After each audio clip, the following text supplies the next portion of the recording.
Just about 6:30. Thanks so much for joining us. I'm Andrea Finney.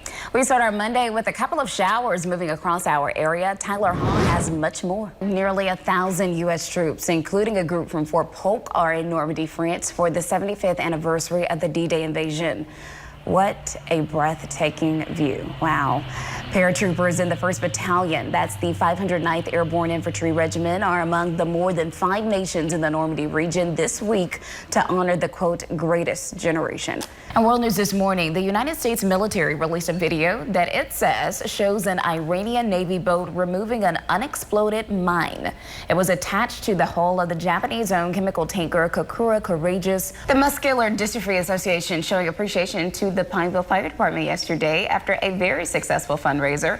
Every year, the fire department does an annual Fill the Boot collection for MDA, helping to raise money for local families. Well, over the past years, the spring collection totals about $12,000, but this year, the fire department was able to almost double that number, raising $23,000. Hats off to them. Or maybe boots.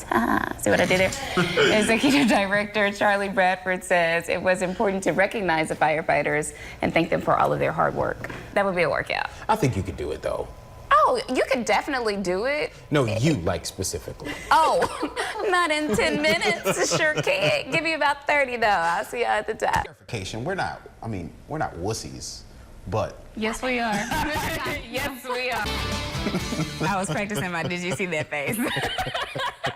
Okay, I'm ready. In today's edition of Did You See That? I don't know, you know? It's just, you gotta play that pretty delicately on a plane. Well, let me tell you, the squirrels in Arkansas are very aggressive. So I wouldn't feel comfortable with the squirrel on the plane. Time now 6:04. Governor John Bel Edwards has signed a ban on abortion as early as 6 weeks of pregnancy. The ban among some of the most restrictive abortion laws in the country. Governor Edwards signed that measure on Thursday, making Louisiana the 5th state to enact such a law, joining Mississippi, Kentucky, Ohio, and Georgia. Alabama's gone further, outlawing virtually all abortions. The new law here will forbid abortion when a fetal heartbeat is detected, which can come before a woman knows she's pregnant. That law doesn't contain exceptions for pregnancies from rape or incest. Louisiana will begin to set up uniform statewide regulations for ride sharing, and we're learning more about how DOTD plans to oversee it.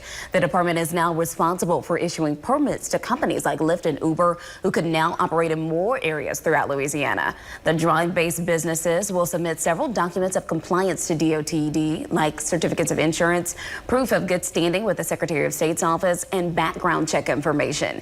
DOTD is currently issuing conditional permits as they look to establish the statewide framework for rideshare.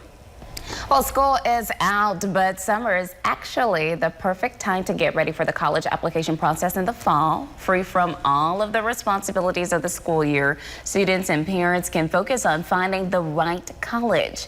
It can be a long process, but the College Board is offering a way to get organized while also earning its Opportunity Scholarship.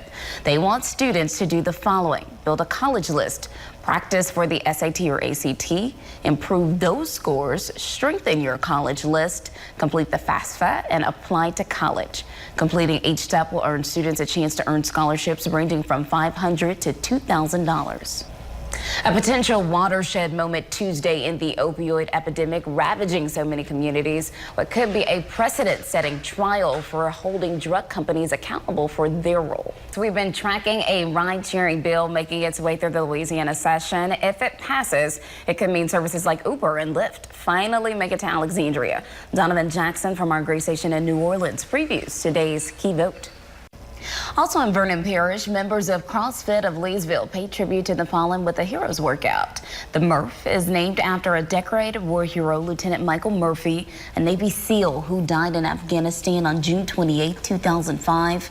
Since then, CrossFit gyms, military, law enforcement, and civilians alike have been doing this workout to honor Lieutenant Murphy. It consists of a 1-mile run, 100 pull-ups, 200 push-ups, 300 air squats, and another 1-mile run. Tough workout there. It's often done in a weighted flak vest or body armor. Trainer Jerica Welch says the Murph is a tough workout that puts the meaning of Memorial Day into perspective. Here are some of the top stories from around the world. As WikiLeaks founder Julian Assange waits to learn his fate in a British jail, we're seeing him as never before. Spanish newspaper El País published security camera videos showing him skateboarding inside the Ecuadorian embassy in London. Check him out there. Whoop, there he goes. He lived in this small space from 2012 until last Thursday when Ecuador revoked his asylum and he was arrested. Behave. White House advisor Ivanka Trump brought a message of women empowerment to Ethiopia. The president's daughter met with members of the Ethiopian Women's Coffee Association in Addis Ababa. You have got to stop laughing. I'm not laughing anymore. She is on a 4-day trip in Africa to promote a global women's initiative aimed at economically empowering 50 million women in developing countries by 2025. I told y'all. You said, whoop, there he goes. I mean, come on, that's good commentary. The man who drove into a crowd of counter-protesters at the Unite the Right rally in Charlottesville, Virginia, is asking for mercy. In a sentencing memo for his federal hate crimes case, James Field Jr. asked the court for a sentence of less than life in prison. In August of 2017, Fields took part in the demonstrations by white nationalists and neo-Nazis. He drove his car into a crowd of people, injuring dozens and killing a woman. He was convicted on state charges of first-degree murder and other charges and is set for sentencing in that case in mid-July. On the federal level, he pleaded guilty to 29 hate crimes and a plea deal to avoid the death penalty. He's asking for less than life in prison because of his young age, history of mental illness, and childhood trauma. Fields is 22 years old. The federal sentencing is set for Friday, June 28th.